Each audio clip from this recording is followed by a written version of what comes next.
చేస్తాను నిన్న నుంచి ఇది పొద్దున్న చేసింది కాలే అన్నాడు.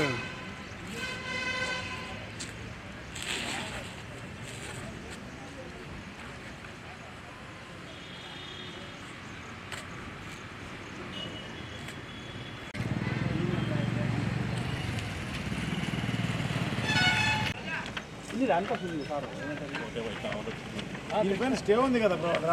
అవును సార్. మరి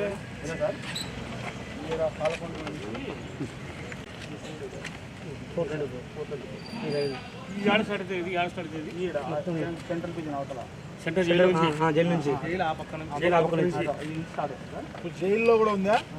మన జైలు పలగొడతారా? ఇదంతా పలగొట్టాలి కదా ఇటు వరకు చెరువు వరకు పలగొట్టాలి. సర్వే నెంబర్ లేదు నీకు విత్తు వెడల్పని లేదు కదా అని పెట్టిస్తా.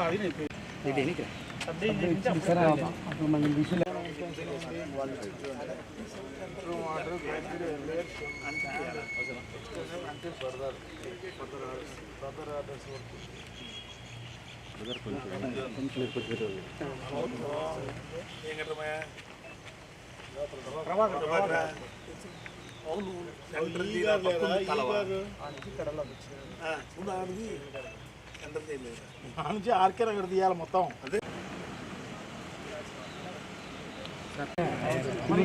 ఆర్కే నగర్ అంతా పలగొడతారా? తీసేయాలి. ఈ చెరువులు అంతా ఇల్లు ఉన్నాయి. కలెక్టర్ ఎన్ఓటీ ఇచ్చారు, అన్ని ఇచ్చారు. చూడండి ఇది కలెక్టర్ గారు గుంటూరు మస్తాన్ నేతను కోర్టు కండక్ట్ చేస్తే ఈ గజ్జల విజయభాస్కర్ రెడ్డి దాంట్లో పాల్గొని దక్కించుకున్నాడు భూమికి. కోర్టు సబ్ రిజిస్టార్కు డైరెక్షన్ ఇచ్చింది అతనికి రిజిస్టర్ చేయించుకోండి అని ఫలానా ఈపీలో. ఈ ఈపీలో మరి ఇవాళ ఇప్పుడే పెద్దలు చెప్పినట్టుగా గతంలో ఈ సర్వే నంబర్ 424/C ఈ సర్వే నంబర్కు సంబంధించి ఇది పబ్లిక్ యాక్షన్లో గతంలో విజయభాస్కర్ రెడ్డి అని చెప్పి సెంట్రల్ బ్యాంక్ వాళ్ళు దీన్ని యాక్షన్లోకి తీసుకొస్తే విజయభాస్కర్ రెడ్డి అనే వ్యక్తి మరి దీన్ని కొనుగోలు చేయడం జరిగింది. మరి ఇది చేసిన తర్వాత దీన్ని పూర్తిగా, ఎందుకంటే ల్యాండ్ కన్వర్షన్ ఒక లేఅవుట్ వేయాలంటే అగ్రికల్చర్ ల్యాండ్ నుంచి కమర్షియల్గా రెసిడెన్షియల్లోకి మార్చేదాని కోసం మరి ల్యాండ్ కూడా కన్వర్ట్ చేయడం జరిగింది. అంటే డబ్బులు కట్టి, అంటే అప్పుడు అధికారులు కూడా మరి ఈ అగ్రికల్చర్ ల్యాండ్ నుంచి ఇక్కడ ఇది ఏదైతే ఇండ్లు కట్టుకునేదానికి అనువైన ప్రదేశం అని చెప్పి వాళ్ళు డబ్బులు కట్టించుకొని దానికి పర్మిషన్ కూడా ఇచ్చిన పరిస్థితి. మరి అదే కాకుండా కలెక్టర్ గారు కూడా ఎన్ఓసి కూడా ఇవ్వడం జరిగింది. రెవెన్యూ డిపార్ట్మెంట్ వాళ్ళు ఎన్ఓసి ఇవ్వడం జరిగింది. మరి ఇవన్నీ కూడా ఉన్న దృష్టిలో మరి ఇక్కడ ఒక లేఅవుట్ వేసి మరి ఈ లేఅవుట్లో చాలా మటుకు ఇప్పటికే చాలామంది హౌజెస్ కూడా కన్స్ట్రక్షన్ కూడా చేయడం జరిగింది. మరి ఆ హౌజెస్ కూడా ఎలాంటి పరిస్థితుల్లో కన్స్ట్రక్షన్ చేశారంటే ఇక్కడ హౌజెస్కు బ్యాంక్ లోన్ తీసుకున్నారు. మరి అదేవిధంగా అప్రూవ్డ్ అంటే మున్సిపల్ కార్పొరేషన్ నుంచి అప్రూవల్ కూడా తీసుకున్నారు. మరి తీసుకున్న తర్వాత కట్టుకున్న ఇండ్లకు కూడా మరి మున్సిపల్ కార్పొరేషన్ ట్యాక్సెస్ కూడా వేయడం జరిగింది. మరి ఇప్పుడు వీళ్ళందరూ కూడా ప్రతి 6 నెలలకు ఒకసారి ట్యాక్స్ కూడా కడుతున్నారు ఈ ఇంటికి గల వాళ్ళందరూ కూడా. మరి ఇప్పుడు మరి ఏదైతే ఇరిగేషన్కు సంబంధించిన అధికారులు మరి ఇక్కడ ఒక కాలువ ఉంది అని చెప్పి మరి దాన్ని మనము ఆ కాలువ తీయాలని చెప్పి ఈరోజు రావడం చాలా బాధాకరమైన విషయం.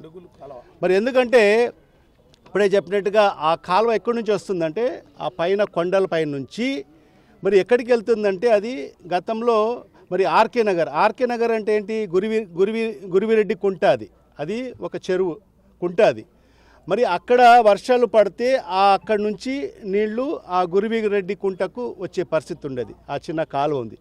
మరి ఆ కాలువ ఎక్కడి నుంచి స్టార్ట్ అవుతుంది? ఆ కొండల పై నుంచి స్టార్ట్ అవుతుంది. ఆ కొండల పై నుంచి తర్వాత ఎక్కడ సబ్ జైలు ఉంది, సెంట్రల్ జైలు ఉంది. సెంట్రల్ జైలు తర్వాత మరి అక్కడ ఒక చర్చి ఉంది, పోలీస్ క్వార్టర్స్ ఉన్నాయి, మరి చర్చి ఉంది. మరి ఇవన్నీ కూడా దాటుకొని పాలిటెక్నిక్ కాలేజ్ ఉంది. మరి అవన్నీ కూడా దాటుకొని మరి ఇక్కడికి రావాలి.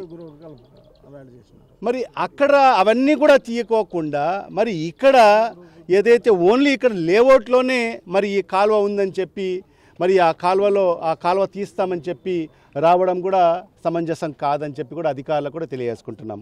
దాంట్లో కాదు, అది అలా ఉన్నా కూడా మీరు వీళ్ళు హైకోర్టుకి వెళ్ళడం జరిగింది. మరి ఇలాంటి భవిష్యత్తు ఏదైనా జరుగుతుందని చెప్పి ఆలోచన చేసి వాళ్ళు హైకోర్టుకి వెళ్ళడం జరిగింది. హైకోర్టు క్లియర్ కట్గా ఇన్స్ట్రక్షన్స్ కూడా ఇవ్వడం జరిగింది. Further orders the petitioner coming on for hearing upon pursuing the petition and the affidavit file in support of their and the orders of the High Court order dated 5/7/2024 made herein and upon hearing the argument of Sri Prakash Reddy advocate from the principal for the that by removing the order further orders ఉన్నంత వరకు దీన్ని ఎలా ఏ విధంగా కూడా దాన్ని ఎక్కడ కూడా దీంట్లో జోక్యం చేసుకోవద్దని చెప్పి కూడా కోర్టు ఆర్డర్స్ ఉన్నాయి. మరి ఆ ఆర్డర్స్ని కూడా సెట్ అసైడ్ చేస్తూ మరి ఈరోజు అధికారులు మరి అత్యుత్సాహం ప్రదర్శించి కొందరి ప్రోద్బలంతో మరి ఈరోజు అధికారులు కేవలం ఇదొక వెంచర్లో మాత్రమే మరి ఆ కాలువ ఉన్నట్టుగా మరి దీన్ని వాళ్ళు బూట్ చేసినట్టుగా మరి దశాబ్దాలుగా లేనిది మరి ఈరోజు ఆ కాలువ ఈరోజే వెలిసినట్టుగా మరి ఇవన్నీ కూడా అధికారులు అత్యుత్సాహంతో మరి ఈరోజు వాళ్ళందరూ కూడా ప్రదర్శించడం నిజంగా ఇలాంటి పరిస్థితి భవిష్యత్తులో ఎప్పుడు ఉండబోదని చెప్పి కూడా మరి అధికారులు కూడా గమనించాలి. ఎందుకంటే మరి ఈ ప్రభుత్వాలు అనేది శాశ్వతం కాదు.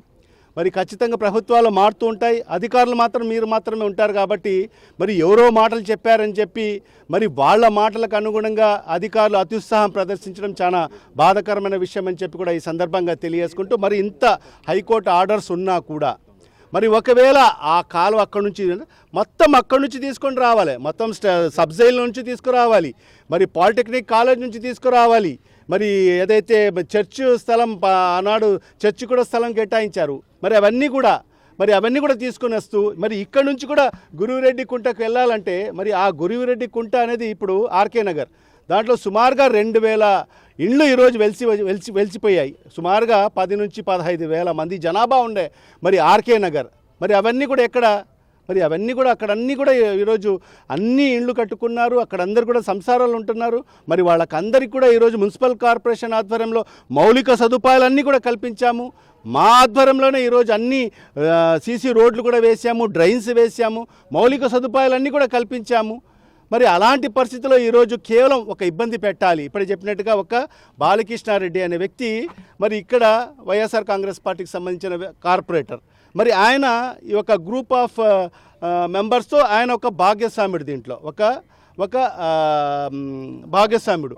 మరి ఆయన్ని పార్ట్నర్, ఆయనకి ఇబ్బంది పెట్టాలి, మరి ఏదో ఒక రకంగా ఇబ్బంది పెట్టాలని చెప్పి ఆలోచనతోనే మరి ఈరోజు ఈ ప్రభుత్వం అధికారంలో ఉండే నాయకులు యొక్క ప్రోద్బలంతోనే మరి ఈరోజు అధికారులందరూ కూడా ఈ విధంగా చేస్తున్నారని చెప్పి కూడా ఈ సందర్భంగా ప్రజలకందరికీ కూడా తెలియజేసుకుంటూ మరి అధికారులకందరికీ కూడా ఒకటే విజ్ఞప్తి చేస్తున్నాను, మీరు ఖచ్చితంగా ఆలోచన చేయండి. మరి వాళ్ళ ప్రోద్బలం ఉంటుంది, మరి వాళ్ళని నచ్చజెప్పాల్సిన అవసరం ఉంది. మరి ఈరోజు ఈ యొక్క వెంచర్లోనే మరి ఏదైతే కాలువ ఉందా, లేకుంటే ఆ కాలువ ఎక్కడి నుంచి వస్తుందని చెప్పి మరి వాళ్ళకు నచ్చజెప్పి మరి ఇలాంటి ప్రయత్నం భవిష్యత్తులో మరి ఇబ్బంది పెట్టే కార్యక్రమం భవిష్యత్తులో చేయవద్దని చెప్పి కూడా మరి ఈరోజు వాళ్ళకందరికీ కూడా విజ్ఞప్తి చేసుకుంటూ ఖచ్చితంగా కలెక్టర్ గారిని కూడా కలుస్తాం, ఎస్పీ గారిని కూడా కలుస్తాం. మరి ఎందుకంటే మరి ఇలాంటి భయానికి గురి చేసి మరి ఈరోజు వాళ్ళు చేస్తున్న ప్రయత్నాలు అంటే ఏంటంటే మరి ఎవరైతే కార్పొరేటర్ ఉంటారో, వైఎస్ఆర్ కాంగ్రెస్ పార్టీ నాయకులు ఉంటారో వాళ్లకు భయభ్రాంతులకు గురి చేసి మరి వాళ్ళ పార్టీలో చేర్పించుకునే దానికి కార్యక్రమం మాత్రమే. మరి దానికి పూనుకోవడం ఇది సమంజసం కాదని చెప్పి కూడా ఈ సందర్భంగా తెలియజేసుకుంటున్నాను.